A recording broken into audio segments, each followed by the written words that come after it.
problem. The second problem is intellectual. The intellectual discourse of the Muslims now must be dictated, mandated, obsessively with the Quran. We have to bring it back into popular conversation. This last week, many of you attended me going through Surah Al-Ma'arij.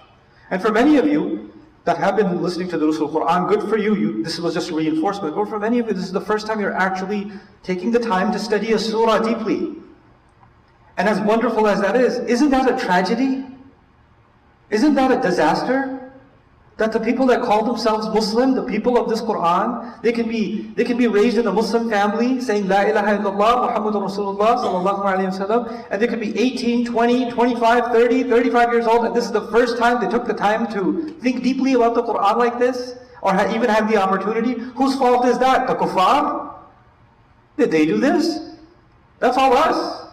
وَاعْتَصِمُوا بِحَبْلِ اللَّهِ جَمِيعًا وَلَا تَفَرَّقُوا. And that's why this ayah, this is the ayah about brotherhood and about unity.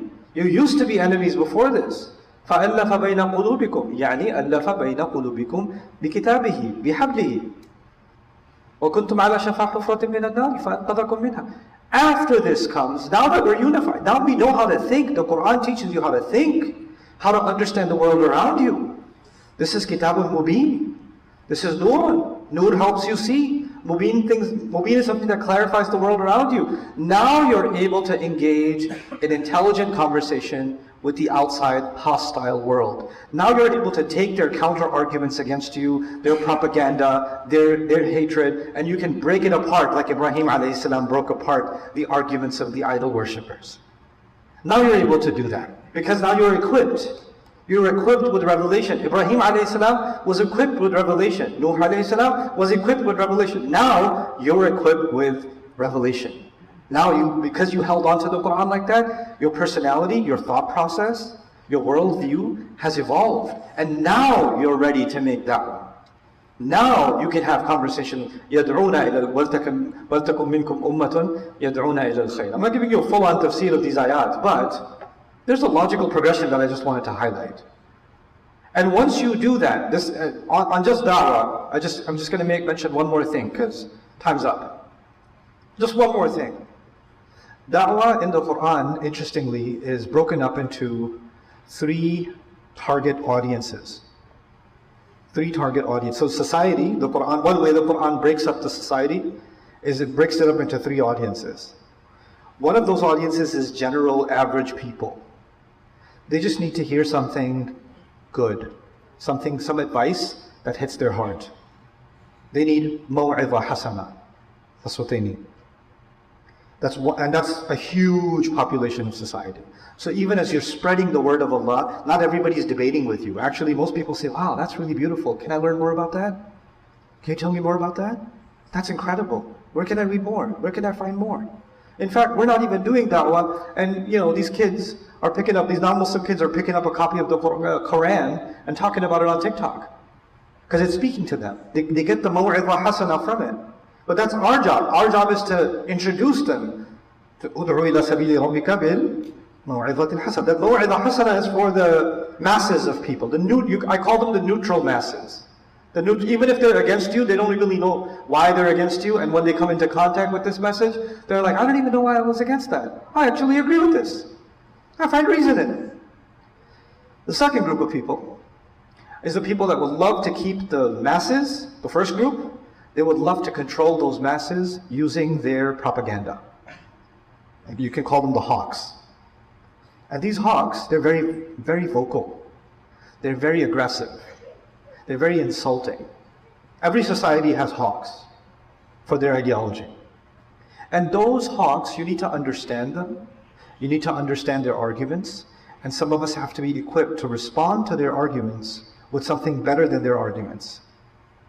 Right? That's the hawks. And that's the last part of that ayah, وَجَادِلْهُمْ بِالَّتِي هِيَ أَحْسَنُ. That's another part of da'wah. But the middle part of da'wah, which I particularly chose to talk about this here because this is a university town. Many of you are university students at Chala, many of you are professionals. Allah says, "Ud'u ila sabili rabbika bil hikmah" first, actually. And that's actually a really important part of da'wah. Every society has a certain group, a certain population of people that are lower in education. They're lower in education, and then there's a smaller population of people that are higher in education. And they are in a certain intellectual elite status. Whether by way of university or other training or whatever, they are at a higher level of thinking, right? They need something that engages them where they are.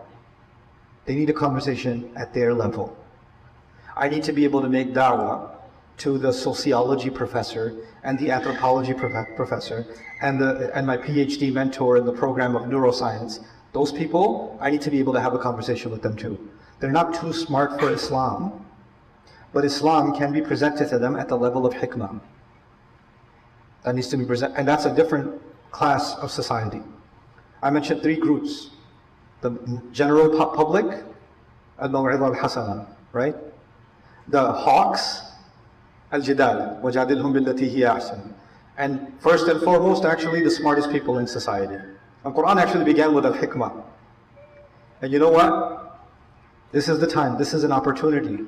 Now that this heinous, inhumane, satanic behavior and this crime has been exposed before the world, intellectuals are starting to question their allegiance to Western ideas, their blind allegiance to capitalism, or their fantastical allegiance to what they think is democracy, etc., etc. This is a time to have very intelligent conversation with those intellectuals. Because the first change that happens in the world is not military change. The real change that happens in the world is actually a change in thought process, in minds. If the Quran came, one of the things it did is it revolutionized how people think.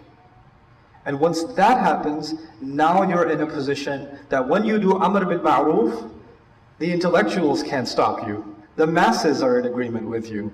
The hawks have been silenced. You understand? You become more and more dangerous. And the Quran was hitting all these three with one arrow, constantly, which is why for Makkah, Islam became unbearable. It hit all three audiences.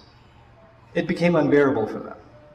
This is the agenda Allah has given the Ummah. When we lose sight of that agenda, when we don't live by this agenda, then what is the model in the Quran? Either you're doing this, or you are just like what Banu Israel did. Those are the two. That's why right after this Allah mentions them. وَلَا تَكُونُوا كَالَّذِينَ تَفَرَّقُوا وَاخْتَلَفُوا مِنْ بَعْدِ مَا جَاءَهُمُ الْبَيِّنَاتُ. That's right after that. For a reason.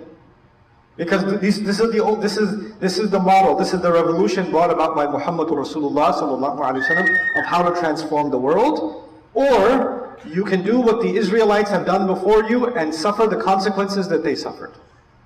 This is a wake-up call for this book is a wake-up call for humanity, but this crisis, I pray, is a wake-up call for the Ummah and for every single one of us, that we see ourselves aligned with a very particular agenda, with a very particular focus, simultaneously.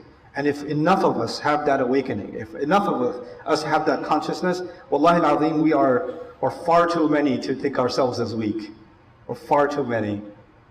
You don't need billions to bring about a change. Quran already taught us that. The Seerah already taught us that. You just need enough strong hearts and minds. That's all you need. And Allah Azza wa Jal bring those strong hearts and minds out of this and every other community. Barakallahu li wa lakum fil Qur'an al-Hakim wa nafa'ani wa iyyakum bil ayat wa dhikr al-Hakim.